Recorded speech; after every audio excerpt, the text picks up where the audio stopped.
Pregnancy ठहरने के लिए किस टाइप के ट्रीटमेंट्स अवेलेबल है इस वीडियो में हम जानेंगे। बेसिकली इनफर्टिलिटी सेंटर्स में या फर्टिलिटी क्लिनिक्स में 3 टाइप के ट्रीटमेंट किए जाते हैं।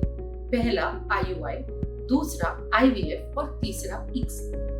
IUI क्या होता है?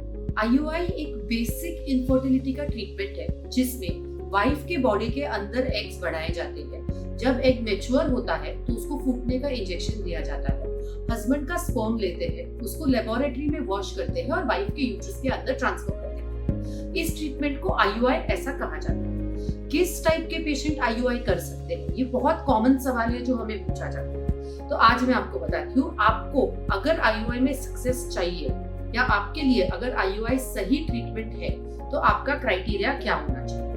सबसे पहले तो आपकी एज 30 से कम होनी चाहिए। सेकंड, आपके ट्यूब्स मतलब वाइफ के फैलोपियन ट्यूब्स ओपन होने चाहिए। और थर्ड, हस्बैंड का जो सीमेन काउंट है और उसकी मोटिलिटी वो बहुत अच्छी होनी चाहिए। अगर इन तीनों में से कोई भी फैक्टर में या कोई भी क्राइटेरिया में आप नहीं बैठते हैं तो आपके IUI का सक्सेस के चांसेस कम हो जाते हैं। दूसरा ट्रीटमेंट IVF इस ट्रीटमेंट में इंजेक्शंस देके वाइफ के एग्स बढ़ाए जाते हैं और फिर वो एग्स बाहर निकाल के हमें एम्ब्रियोलॉजी लैब में दिए जाते हैं। जिस टाइम हमको एग्स मिलते हैं उसी टाइम हस्बैंड का स्पर्म हमें लैब में दिया जाता है और लैब के अंदर माइक्रोस्कोप के नीचे एम्ब्रियोलॉजिस्ट जो है वो एग और स्पर्म का इंसेमिनेशन मतलब एम्ब्रियो रेडी करता है या बच्चा रेडी करता है और इस बच्चे को हम लैब में 6 दिन तक देखते हैं कि इसकी ग्रोथ अच्छी हो रही है या बुरी हो रही है।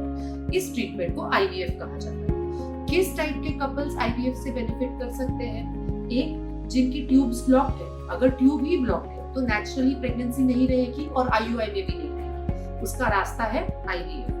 दूसरा, अगर PCOD है और अगर एग्स बन ही नहीं रहे हैं या एग्स फूट नहीं रहे हैं तो IVF हेल्प करता है। तीसरा, जिन महिलाओं को बार-बार एबॉर्शंस होते हैं या बच्चा ठहर ही नहीं रहा है कई सालों से, सारी चीजें ओके होने के बावजूद या IUI भी फेल हो चुके हैं, उन महिलाओं को IVF बहुत हेल्प कर सकता है टू गेट अ प्रेगनेंसी। अब आते हैं हम तीसरे स्टेप पे जिसको कहा जाता है ICSI, जो IVF के भी ऊपर का स्टेप है। ICSI में हम मैन्युअली एक एग पकड़ते हैं और इंजेक्शन के द्वारा एक स्पर्म उसमें इंजेक्ट करते हैं। अब कौन से टाइप के कपल्स है जो ICSI का बेनिफिट ले सकते हैं? जिनका लो स्पर्म काउंट है या लो स्पर्म मोटिलिटी है या वाइफ का एज 35 के ऊपर चला गया है, इस टाइप के कपल्स ICSI का बेनिफिट लेके तुरंत प्रेग्नेंट हो सकते हैं। कई बार हमें पूछा जाता है कि 26 साल की लड़की को भी IVF कहा गया, तो ये सही है या गलत? अब इसमें क्या मैटर करता है कि उस लड़की का फैक्टर क्या था। अगर उसके ट्यूब्स ब्लॉक्ड है तो वो IUI से तो कंसीव नहीं होगी, नेचुरली भी कंसीव नहीं होगी। इसका मतलब ये है कि उसे IVF ही ऑप्शन है। अगर हम उसके लिए हम रुकते हैं कि नहीं ये तुम्हारी उम्र नहीं है तो 30 में IVF करो, तो उसकी प्रेगनेंसी के चांसेस कम हो जाते हैं और हम उसका बस टाइम वेस्ट कर रहे हैं, क्योंकि अल्टीमेटली एट द एंड उसको IVF से ही प्रेगनेंसी रहने वाली है। और अगर आपका एज कम है और आप IVF के लिए ऑप्शन के लिए जाते हो तो आपके प्रेगनेंसी के चांसेस बहुत ज्यादा बढ़ जाते हैं।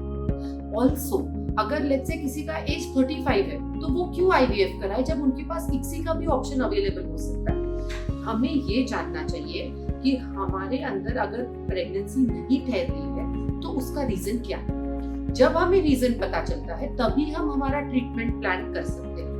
अगर आपका प्रेगनेंसी ना रहने का रीजन जानना चाहते हो या आपका IUI फेलियर का रीजन जानना चाहते हो या IVF फेलियर का रीजन जानना चाहते हो तो जिला IVF के फेलियर एनालिसिस के कंसल्टेशन में आप आ सकते हो।